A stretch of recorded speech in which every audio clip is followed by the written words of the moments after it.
അപ്പോൾ എല്ലാവരും എന്ത് പറയുന്നു, ലൈഫൊക്കെ ഹാപ്പി ആയിട്ടാണോ പോകുന്നത്? ഞാനിവിടെ അത്യാവശ്യം കുഴപ്പമില്ലാതെ പോയിക്കൊണ്ടിരിക്കുന്നു. ഇന്ന് രാവിലെ എഴുന്നേറ്റ് വന്നപ്പോൾ തന്നെ നമ്മുടെ മുറ്റത്തിൻ്റെ കോലം ഇതാണ് കേട്ടോ. ഇന്നെന്നല്ല, എല്ലാ ദിവസവും ഇങ്ങനെ തന്നെയാണ്. എല്ലാ ദിവസവും അടിച്ചു വാരി കളയണം, അല്ലെന്നുണ്ടെങ്കിൽ ഇങ്ങനെ കുന്നുമേ കുന്നായിട്ട് ഇങ്ങനെ വരും. കാരണം നമ്മുടെ മുറ്റത്ത് തന്നെ 3 വലിയ മരങ്ങളാണ് നിൽക്കുന്നത്. 2 ജാതിയും പിന്നെ ഒരു പ്ലാവും ഉണ്ട്. കൂടുതലൊന്നും വേണ്ടല്ലോ, നിറയെ കരിയിൽ വീഴുന്നു വെച്ച് കഴിഞ്ഞാൽ, പ്രത്യേകിച്ച് ഈ സമയം ആയതുകൊണ്ടുകൂടി ഭയങ്കരമായിട്ട് ഇങ്ങനെ മുറ്റം നാശമാവും. ഇപ്പം നമ്മൾ അടിച്ചിട്ടാലും വൈകുന്നേരം ആകുമ്പോൾ ഇതേ സ്ഥിതിയിൽ തന്നെയാവും. അടിച്ചു വാരി കളയാൻ എത്ര ബുദ്ധിമുട്ടാണെന്ന് പറഞ്ഞാലും മരങ്ങൾ ഉള്ളത് തന്നെയാണ് ഏറ്റവും നല്ലത്. കാരണം ആ തണലും ആ ഒരു തണുപ്പൊക്കെ കിട്ടണമെങ്കിൽ മരങ്ങൾ ഉണ്ടായാലേ പറ്റുള്ളൂ. നമ്മുടെ വീടിൻ്റെ സൈഡിൽ പുതിയ വീട് വരുന്നുണ്ട്. അപ്പോൾ ആ പറമ്പ് മുഴുവൻ പണ്ട് ഫുള്ള് ജാതിത്തോട്ടമായിരുന്നു. അത് ഉണ്ടായിരുന്നു കഴിഞ്ഞപ്പം അതിൻ്റെ വില പ്രത്യേകമായിട്ട് മനസ്സിലായിട്ടുണ്ടായിരുന്നില്ല. പക്ഷെ അതെല്ലാം വെട്ടിക്കളഞ്ഞ് കഴിഞ്ഞപ്പോഴാണ് മനസ്സിലായത് നമ്മൾക്ക് ഇത്ര ഒരു തണുപ്പും ആ ഒരു നല്ല കാലാവസ്ഥയും ഉണ്ടായിരുന്നത് അത്രയും മരങ്ങൾ അവിടെ നിൽക്കുന്നതിൻ്റെ ആ ഒരു ഇതുകൊണ്ടാണെന്നുള്ളത് അപ്പോഴാണ് മനസ്സിലായത്. ഇപ്പോൾ ഊഞ്ഞാലയിൽ വന്നിരിക്കുന്നേക്കാളും ഇരട്ടി ഒരു പ്രത്യേക രസമായിരുന്നു ആ ജാതിത്തോട്ടം അവിടെ ഉണ്ടായിരുന്നു. കഴിഞ്ഞപ്പോൾ ഊഞ്ഞാലയിലിരുന്ന് ഊഞ്ഞാലാടുന്നതൊക്കെ. കാരണം നല്ല തണുപ്പും നല്ലൊരു അന്തരീക്ഷമൊക്കെ ഉണ്ടായിരുന്നു. ഇപ്പോൾ പിന്നെ കുറച്ചും കൂടി മാറിയെങ്കിലും നമ്മളുടെ വീടിൻ്റെ ഫ്രണ്ടിൽ തന്നെ 2 ജാതി ഉള്ളത് കാരണം തണലുണ്ട്, വെയിലധികം ഇല്ല ആ സ്ഥലത്ത്. നമ്മൾ ഊഞ്ഞാല വെച്ചിരിക്കുന്ന ആ സ്ഥലത്ത് താഴെ നമ്മൾ ഇട്ടിരിക്കുന്നത് ആർട്ടിഫിഷ്യൽ ഗ്രാസ് ആണ് കേട്ടോ. അപ്പോൾ ഇത് നമ്മൾ ഏകദേശം ഒരു 3 വർഷമല്ല 2 വർഷമൊക്കെ 2-2.5 വർഷമായി ഇത് നമ്മൾ ഇവിടെ ഇട്ടിട്ട്. പക്ഷേ ഇന്നേ വരെ ഒരു കേടുപാടും വന്നിട്ടില്ല കേട്ടോ. നല്ല രീതിക്ക് തന്നെയാണ് ഇത് ഇരിക്കുന്നത്. നമ്മൾ ആർട്ടിഫിഷ്യൽ ഗ്രാസിന് മുൻപ് ലൈവായിട്ടുള്ള ഗ്രാസൊക്കെ വെച്ച് നോക്കിയായിരുന്നു. മെക്സിക്കൻ ഗ്രാസ് നമ്മൾ വെച്ച് നോക്കി. പക്ഷെ നമ്മൾ അതിനകത്ത് വിജയിച്ചില്ല. കാരണം അത് ചീഞ്ഞു പോയി. മഴ വന്നു കഴിഞ്ഞപ്പം വെള്ളം കിട്ടിയായിരുന്നു ആ സ്ഥലത്ത്, അത് കഴിഞ്ഞപ്പോൾ ചീഞ്ഞു പോയി. പിന്നെ നമുക്ക് ഭയങ്കര ബുദ്ധിമുട്ടായിരുന്നു. കരിയിലൊക്കെ വന്ന് കിടന്നു കഴിഞ്ഞാൽ അത്രയും ഭാഗത്തെ പുല്ല് നശിച്ചു പോവും. അപ്പം ഒരു പാച്ചായിട്ട് അങ്ങനെ ആയിപ്പോവും. പക്ഷെ ആർട്ടിഫിഷ്യൽ ഗ്രാസ് ആകുമ്പോൾ അത് ഒരിക്കലും നശിക്കത്തില്ല, അത് അങ്ങനെ കിടന്നോളും. പിന്നെ ആർട്ടിഫിഷ്യൽ ഗ്രാസ് എങ്ങനെയാണ് ഫിക്സ് ചെയ്തതെന്നും അതിൻ്റെ കാര്യങ്ങളൊക്കെ ഞാനൊരു വീഡിയോ ആയിട്ട് ചെയ്യാം കേട്ടോ. കാരണം ഒത്തിരി പേർക്ക് അറിയാനായിട്ട് ആഗ്രഹം ഉണ്ടാകും. ഞാനും ചേച്ചിയും കൂടിയാണ് ഇത് സെറ്റ് ചെയ്തത്. ഞങ്ങൾ ഒരുപാട് യൂട്യൂബിൽ വീഡിയോസും കാര്യങ്ങളൊക്കെ കണ്ട് നോക്കി അതിൻ്റെ എല്ലാ വശങ്ങളും പഠിച്ചിട്ടൊക്കെയാണ് നമ്മൾ ഈ ഗ്രാസ് പോയി വാങ്ങിയതും. നമ്മൾ 2 പേരും കൂടി മാത്രമാണ് ഇത് ഫിക്സ് ചെയ്തത്. അപ്പം എങ്ങനെയാണ് ആർട്ടിഫിഷ്യൽ ഗ്രാസ് ഫിക്സ് ചെയ്യുക, ഏതൊക്കെയാണ് എന്തൊക്കെ കാര്യങ്ങളാണ് ശ്രദ്ധിക്കേണ്ടതെന്നുള്ളതിനെ പറ്റിയിട്ട് ഞാനൊരു വീഡിയോ ആയിട്ട് ചെയ്യാം. അങ്ങനെ ഇന്നലെ അടിച്ചിട്ട മുറ്റമാണ്. വീണ്ടും ഇത്രയും കരിയിൽ തന്നെ ഇന്നും അടിക്കുവാണ് ഞാൻ. ഈ വീട്ടുപണി എന്ന് പറഞ്ഞ സംഭവം അതൊരു പ്രത്യേക പണിയാണ്. കാരണം തീരുമ്പോൾ ഇങ്ങനെ പണി തരാൻ ഞാൻ എന്താ കുപ്പിന്ന് വന്ന ഭൂതമെന്ന് ചോദിക്കണ പോലെയാണ് വീട്ടിൽ പണി ചെയ്യുന്ന ആൾക്കാരുടെ അവസ്ഥ.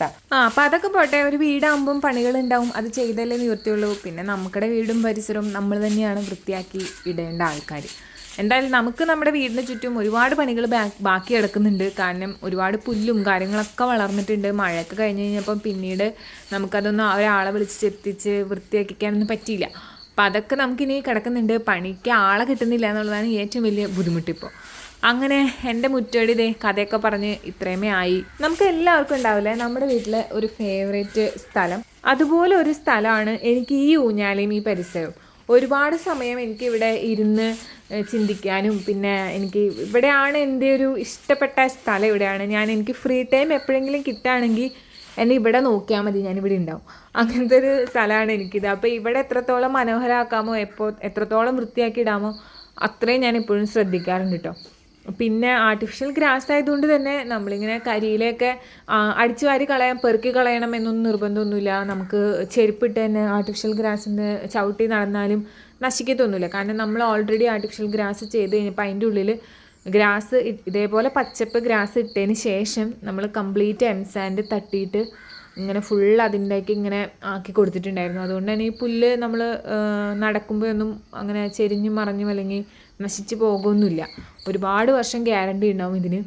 അപ്പം അതാണ് ഞാൻ പറഞ്ഞത്, ഒരുപാട് കാര്യങ്ങൾ ശ്രദ്ധിച്ചാൽ ഒത്തിരി നാൾ ആർട്ടിഫിഷ്യൽ ഗ്രാസ് നല്ല രീതിയിൽ നല്ല വൃത്തിക്ക് നമുക്ക് മെയിൻറ്റെയിൻ ചെയ്ത് കൊണ്ടുപോകാൻ പറ്റും. അതുകൊണ്ടാണ് ഞാൻ പറഞ്ഞത് ഞാൻ നിങ്ങൾക്ക് പറഞ്ഞു തരാനായിട്ടൊരു വീഡിയോ ചെയ്യാമെന്നുള്ളത്. ഇത് ഞാൻ തന്നെ ഉണ്ടാക്കിയിട്ടുള്ള സിമെൻറ്റിൻ്റെ സ്റ്റൂളാണ് കേട്ടോ. എനിക്ക് 2 സ്റ്റൂള് ഞാൻ ഒരു ദിവസം ഉണ്ടാക്കിയിട്ടുണ്ടായിരുന്നു. ഒരെണ്ണം ഞാൻ എൻ്റെ റൂമിൽ വെച്ചേക്കുവാണ്, ഒരെണ്ണം ഞാൻ ചെടികളുടെ ഇടയിൽ ആന്തൂറിയത്തിൻ്റെ ഇടയിൽ ഞാൻ വെച്ചിട്ടുണ്ടായിരുന്നു. പക്ഷേ നല്ല രീതിയിൽ അത് അഴുക്കൊക്കെ പിടിച്ച് ഇരിക്കുമായിരുന്നു. അപ്പോൾ ഞാൻ വിചാരിച്ചു ഇതിനെ കഴുകി എടുത്തിട്ട് ഈ ഗ്രാസ് വെച്ചേക്കുന്നതിൻ്റെ അവിടെ കൊണ്ട് പ്ലേസ് ചെയ്യാമെന്ന്. ഫസ്റ്റ് ഞാൻ വെച്ചത് ഈ ഒരു സ്ഥലത്ത് തന്നെയായിരുന്നു, ഈ ഗ്രാസിൻ്റെ ഉള്ളിൽ തന്നെയായിരുന്നു. പിന്നെ ഞാൻ അതിനൊന്ന് മാറ്റി പിടിച്ചതാണ്. ഈ ചെടിയൊക്കെ നോക്കുന്നവരുടെ ഏറ്റവും വലിയൊരു പ്രത്യേകതയാണ്. ഒരു സാധനം അവിടെ വയ്ക്കും, നാളെ ആ ചെടിച്ചട്ടി എടുത്ത് അപ്പുറത്ത് വയ്ക്കും, പിന്നെ അതിൻ്റെ അപ്പുറത്ത് വയ്ക്കും. അത് നമുക്കൊരു പ്രത്യേകതയാണത്. എല്ലാവരും അങ്ങനെ തന്നെയാണെന്നാണ് ഞാൻ വിശ്വസിക്കുന്നത്. ഞാൻ മാത്രമല്ല, ഞാൻ ഒരുപാട് ആൾക്കാർ അങ്ങനെ കണ്ടിട്ടുണ്ട്. എപ്പോഴും ഇങ്ങനെ സ്ഥലം മാറ്റി കളിക്കുക എന്നുള്ളത് ഒരു പ്രത്യേകതയാണ് ചെടി നോക്കുന്ന ആൾക്കാർ. അങ്ങനെ ഞാൻ അതിൻ്റെ മേലെ ഒരു ചട്ടി എടുത്ത് വെക്കാൻ വേണ്ടി എടുത്തു കഴിഞ്ഞപ്പോൾ അതിനകത്താണെങ്കിൽ തീരെ മണ്ണില്ലാതെ ഭയങ്കര ശോചനീയ അവസ്ഥയിലിരിക്കുന്നു. ഞാൻ പറഞ്ഞല്ലോ, ഇപ്പം എനിക്ക് ചെടികൾ നോക്കാനുള്ള സമയമൊന്നും എനിക്ക് കിട്ടുന്നില്ല. ഞങ്ങൾ 3 പേരും കൂടി, എനിക്ക് 2 ചേച്ചിമാരാണ്. അപ്പം ഞങ്ങൾ 3 പേരും കൂടിയാണ് ഈ ഗാർഡനൊക്കെ സെറ്റ് ചെയ്തത്. അവർ 2 പേരും കല്യാണം കഴിഞ്ഞ് പോയപ്പം എൻ്റെ കണ്ണ് ഒറ്റയ്ക്ക് എല്ലാവരുടെയും എത്താത്ത അവസ്ഥയായി. പിന്നെ അമ്മയാണ് ചെടി നനയ്ക്കുന്നതും കാര്യങ്ങളൊക്കെ മെയിനായിട്ട് അമ്മയാണ്. അപ്പം മണ്ണും കാര്യങ്ങളൊക്കെ ഇടേണ്ടെങ്കിൽ അത് ഞാൻ തന്നെ ചെയ്യണം. പക്ഷേ എൻ്റെ കണ്ണ് പല പല സ്ഥലത്തിന് എത്താനുണ്ട്. അങ്ങനെ ഞാൻ ഈ ചെടീനെ എടുത്ത് ഇവിടെ സെറ്റ് ചെയ്യാമെന്ന് വിചാരിച്ചു. പിന്നെ ഈ കല്ലുകൾ ഇങ്ങനെ നിരത്തി വെച്ചേക്കുന്നത് എൻ്റെ ചേച്ചിയുടെ മോനാണ് കേട്ടോ.